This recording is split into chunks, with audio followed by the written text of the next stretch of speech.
Welcome to Chris and Chad Like Movies Halloween Spooktacular. I hate you.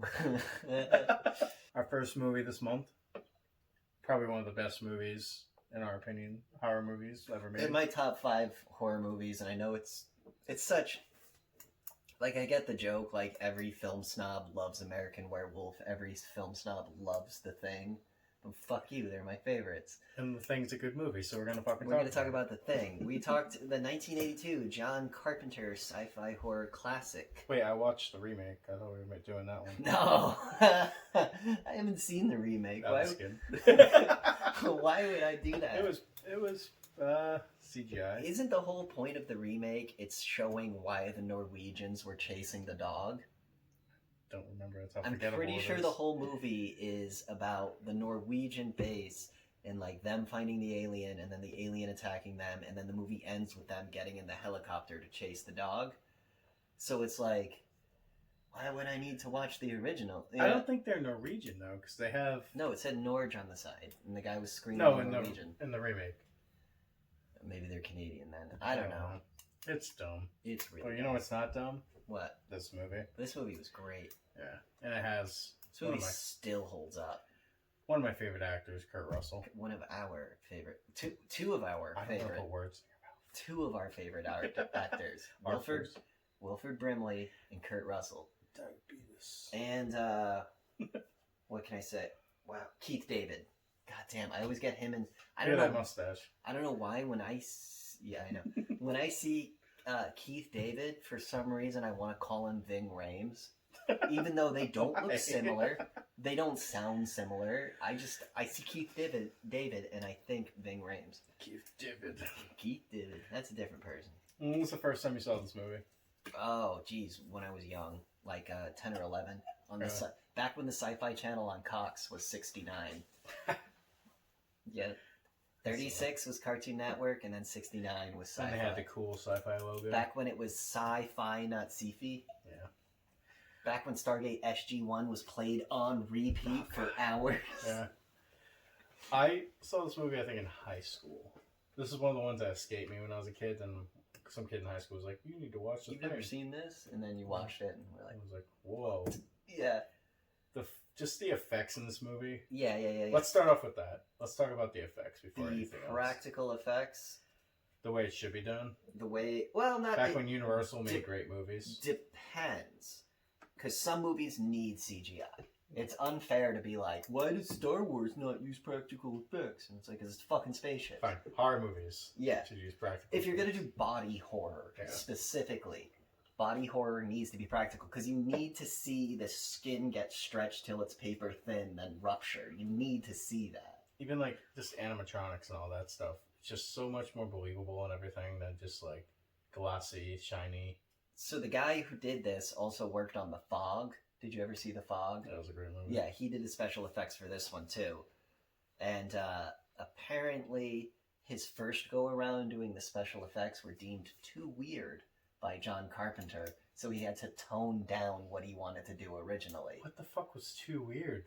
I'm assuming the weird thing spraying digestive fluid on the dog was probably way weirder. Like maybe even going like Giger levels with like dicks everywhere and shit like that. Maybe it was like. You think you can even shoot that scene anymore, or just shooting a dog with like random shit? No, fucking ASPCA would be all over you. This is the 80s, man. Everyone was on coke. Now, just let's talk about that beginning, because the movie was pretty timid. Like, you don't know what's going on. Actually, no. Let's start with the beginning. The very first scene of the movie is a spaceship crashing in Antarctica. Which everybody agrees. Completely unnecessary and stupid. Yeah, that was a studio thing. That was being like... definitely... The people aren't smart enough to know what's going on. Who are the people that they get to watch the movie that go, wait, was an alien the whole time? Like, don't get those people. It's the simpleton. It's the housewives. But, like, my mom's a housewife, and she watched now, compared to, like, when this come out? 82, 84? Yeah, so my mom was 20-something. Yeah, so, yeah. No. I guess my grandma wouldn't. No, my grandma was even smart as shit. Like, who the fuck are they saying? Your grandma played video games. My grandma was awesome. Yeah. But somebody like my grandma would be wow, this thing going out, they come from the earth? What's that? But, like, how do they not have attention spans? They didn't grow up with It's not attention spans, it's just their minds aren't made to know what aliens and everything are.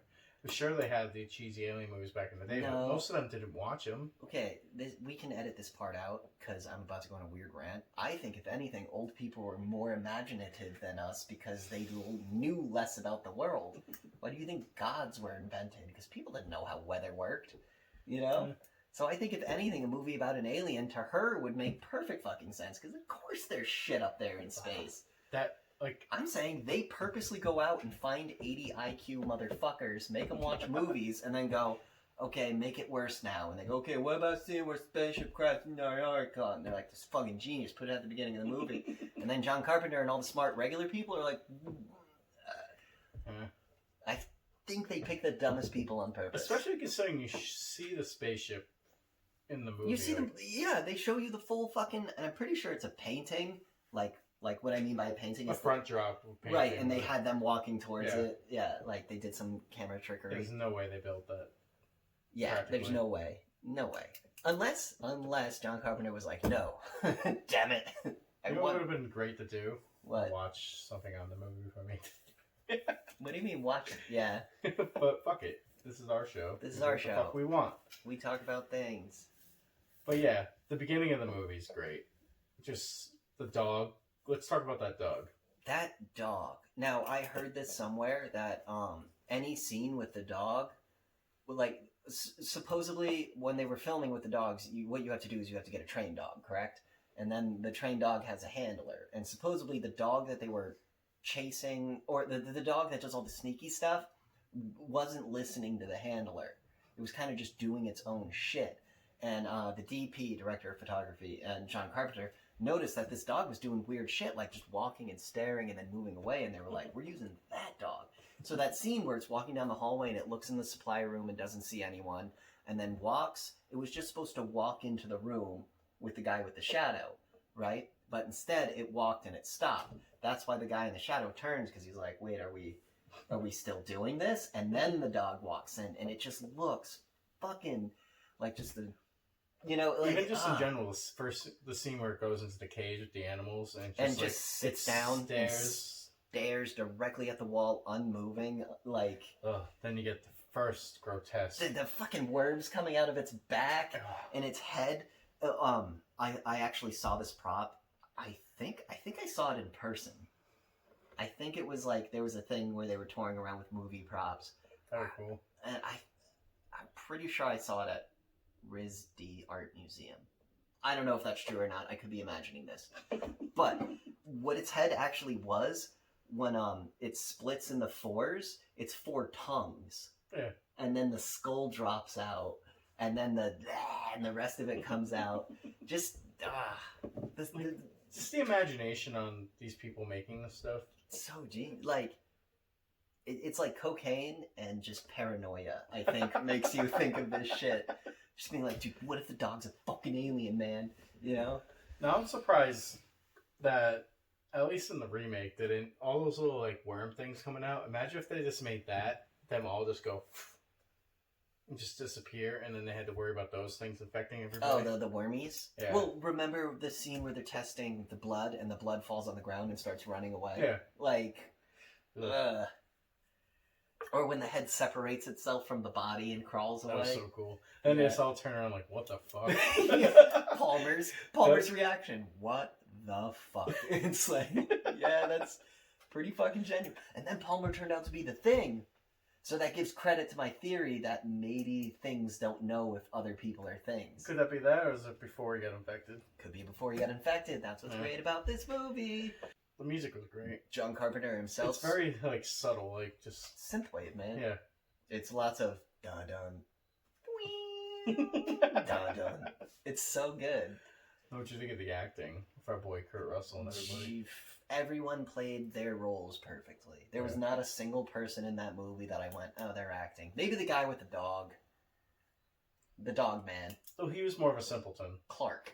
He was the only... I think he was the weakest of the cast. Yeah, that's why he got shot in the head. Yeah, that's probably what it... Maybe. Keith David was amazing as, like, the guy who's, like, he's trying to be Action Man, but all his solutions are just kill him. And it's like, no, you can't do that, dude. No, the scientist guy. Which one? The doctor The or one who started attacking everything with the axe. Wilford Brimley? Now, do you think he was infected the whole time, and then he just, at the end, was like, fuck it? It's the scene with the noose. See, that's what we were talking about when we were watching it. Like, I don't know if he was really just thinking of suicide. He thinks he built the noose. The alien was him, and he built the noose to gain sympathy. I think he was innocent the whole time. That's why he wrecked everything. And then when they put him in the shed, he was like, fuck it, fine. And what did he say when he left? He said, watch, I think he told him to watch Clark. And then Clark wound up being innocent, so maybe he was the alien the whole time. That's what I'm saying, because his mood swings from the beginning, like, he was very... But when he's punching it into the computer and he sees it's going to take fucking, what did I say? Like 1,000 days to fucking infect the planet. He wasn't infected by that point. Then, so he sees his computer, he freaks out, he fucks everything up, they put him in the shed, then he gets infected? And maybe... Because at first he was in... he just locked himself in the room, right? No, he was freaking out in the radio room and he beat the shit out of Wheels or Wheeler or whatever his name was. Yeah. So you think he got... And that it's when they put him in the tool shed that he would get infected. But we saw what happened to the other guy when he got infected. Like, the monster had to, like, make him all slimy and wrap its tentacles around him and all that shit. See, I think the first... it's so hard to, like... Because originally, if you think he's innocent with the noose and everything, the first fully infected was him at the end. When he was just attacking Full-blown... No, the first fully infected that you see is the guy they chase out into the snow. No, because he still had the hands.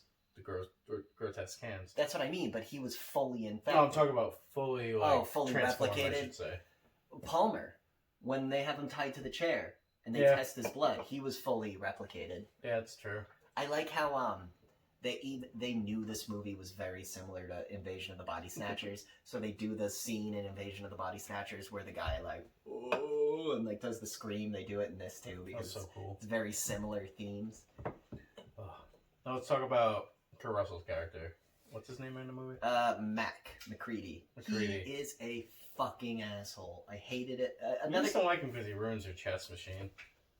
Hey guys, we're here until the spring. We're only like 2 weeks in. I'm gonna break the computer. Alright, besides for that, do you think he is the ultimate good in the movie? You think he's the ultimate... He disappears for that 10 minutes? He's the ultimate alien that's just examining everything. He disappears. Because your theory is the aliens don't know which ones are infected. Right, because at the end of the movie, reasons. I'll explain my theory later, because it kind of gives credit. Because if Mac was infected the whole time, he would have known Wilford Brimley was infected. He would have known Palmer was infected before he was doing the... And think about this. You're this species of alien that's trying to fucking take over the planet. Why would you sell your own dudes out? Unless they're a hive mind and he's purposely sacrificing bits of himself to make sure he can live on. Thanks. Well, if they all just feel it. So he's like hurting himself doing it. But if he felt it, then why didn't he react? Although he throws the blood when it jumps, but that could have just fucking been him scared. Yeah. I like to But they did say no one could have lasted that long. Sorry to cut you off. But they did say no one could have lasted that long outside, and Mac shows up in the supply closet. Like he's got frost on his beard. He's so cold, and he's holding the dynamite, and it's like, no, everyone just said there's no way you could live out there. But then again, it was Childs who wants to kill everybody. And could Childs have been infected? And was just like, no, leave Mac out there to die because he's the only one that's not infected. And do you think they can control the blood? No, they said the blood was its own thing. Remember when the chest opens up and eats the guy's arms and the head falls off? They talk about how each individual body part will try to preserve itself. So you don't think if it's a hive mind, it can control the blood and control every part? I think it's a thing we don't understand. It's a fucking thing. It's a thing, man.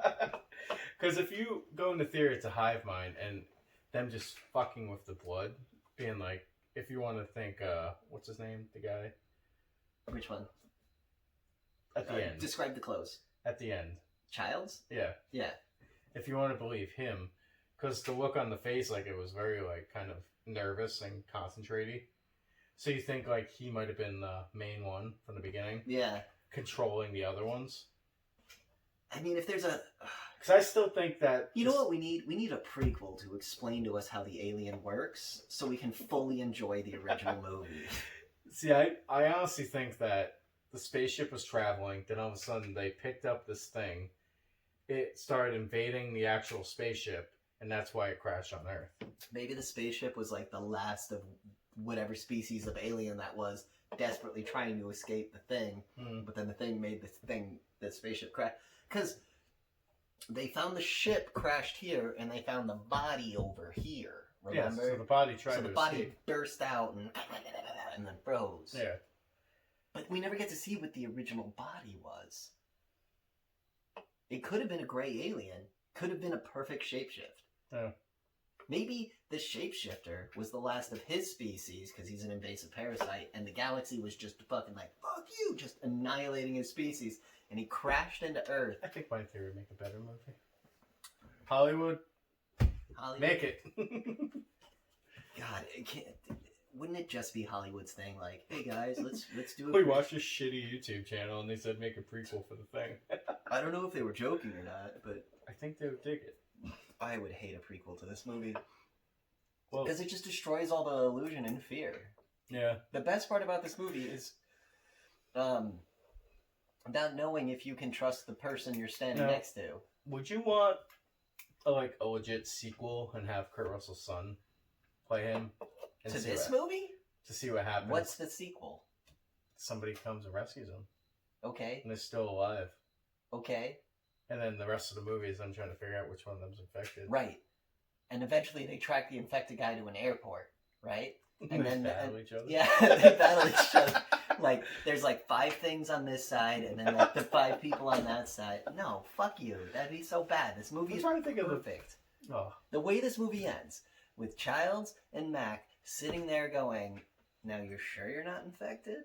And then just accepting that the only way this can end positively is if they both die. It's the only way this works. We're going to get to the ending scene at the end of our conversation. Now, in the movie, it actually shows, them trying to kill with the fire, guns, and everything. Yeah. But they blatantly say, you set it on fire, it still has a pulse. It's still Well, they fucking, okay, so the corpse that they bring from, the Norwegian base, the one outside, remember, they bring it back and they put it in the store shed.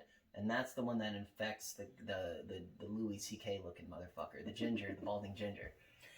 So is there a way you can actually kill it, or is it just kind of dormant? I think you would have to burn it, burn it to ash, carbon, just fucking bring it down to its base fucking... Oh, it's so stupid.